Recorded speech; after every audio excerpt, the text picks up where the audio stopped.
So bakit nga ba kumikita ako dun sa mga bagong NFT games? Let's go! Hi guys, in this video pag-uusapan natin itong Drift Zone. Ito ay isang palo-palo na game, so baka pumaldo ulit tayo dito, kaya naman ginagawan ko ng content ngayon. Since last bull run guys, dito tayo pumaldo sa mga ganitong klaseng NFT games.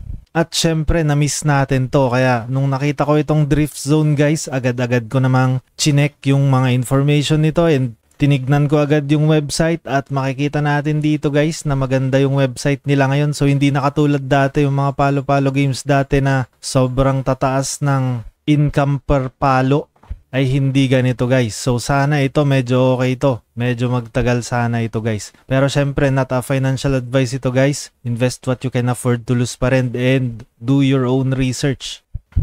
Para lang yung itong mga palo-palo games guys, itong mga click-to-earn games ay para lang sa mga risk takers. So meron silang video dito guys, ipapakita ko sa inyo para makita nyo din kung paano yung mechanics ng gameplay nitong game na to.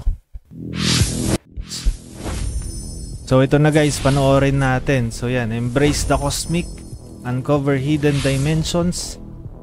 Mukhang pinapakita lang nito guys yung mga graphics, yung artwork nila. Maganda yung artwork nila.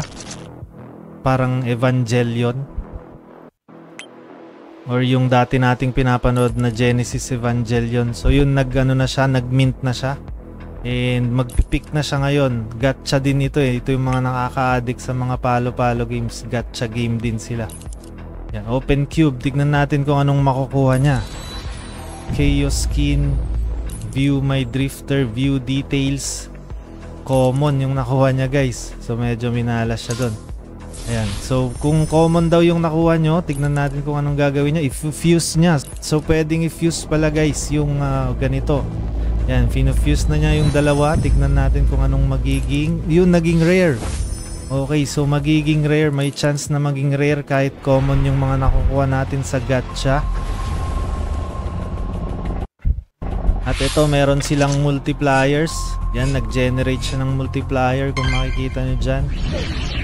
Okay, versus maglalaban na. So typical lang talaga na palo-palo games. Yung ganun lang yung ano niya, animation niya, and then mananalo ka na or matatalo ka. And ipapakita nila kung ilang drift token yung makukuha mo.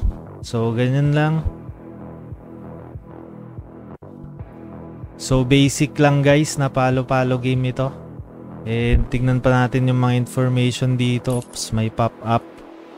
Ayan, may tournament. Nice, may tournament dito. Yung mga sumasali dito, syempre yung mga may mga nakuhang matataas na rarity ng mga NFTs. Kapag common lang yung nakuha nyo, syempre hindi kayo pwedeng sumali dyan.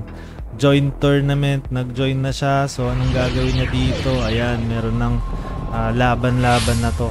Pero ano lang, walang masyadong animation, magbabanggaan lang yung mga cards, tapos hindi natin alam kung sino yung mananalo. Okay, tignan natin itong tournament nila, anong ginagawa nila dito.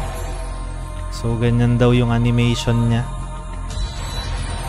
Panalo ulit si Vortex, malakas yun rare na kasi yun yun yung kinombine niya kanina guys, yung Vortex Veil na yan. Okay, Vortex Veil ulit.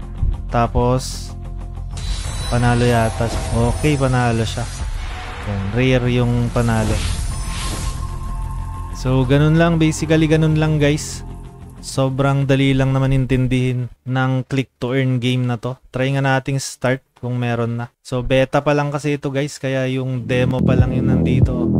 Makikita nyo dyan, naka-demo pa lang itong website nila. So ang gagawin natin dito kapag live na ito, ko-connect lang natin and then make sure na merong laman yung MetaMask nyo para pwede kayong mag-gacha dito. Yung price ng token hindi pa natin alam, pero I'll make sure na i-update ko kayo regarding this game. Kasi alam ko na kukunin nila tayo na i-test itong game na to para ipakita sa inyo yung return of investment, kung magkano yung initial investment, kung ilang days bago nyo mababawi yung investment nyo, yung mga ganong klaseng information about dito sa game. Bale, yun lang guys yung about dito sa Drift Zone na palo-palo game, click to earn game. For sure sa mga nakapaglaro ng mga Crypto Blades, Crypto Legion, lahat ng mga crypto dati na click to earn game ay na-miss ang game na ito. Very nostalgic na para sa akin. So, yun lang guys. Kapag bago pa lang kayo sa channel, huwag niyong kalimutang i-click yung subscribe button. Click nyo na din yung notification bell. Set nyo yan sa all para every time na meron tayong ganitong content, mano-notify kayo.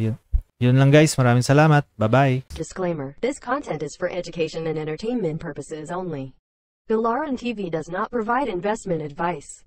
The information is being presented without consideration of the investment objectives, risk tolerance, or financial circumstances of any specific investor and might not be suitable for all investors. Past performance is not indicative of future results. All investing involves risk, including the possible loss of principal. Some videos have benefactors. Always do your own research. Never invest more than you are willing to lose.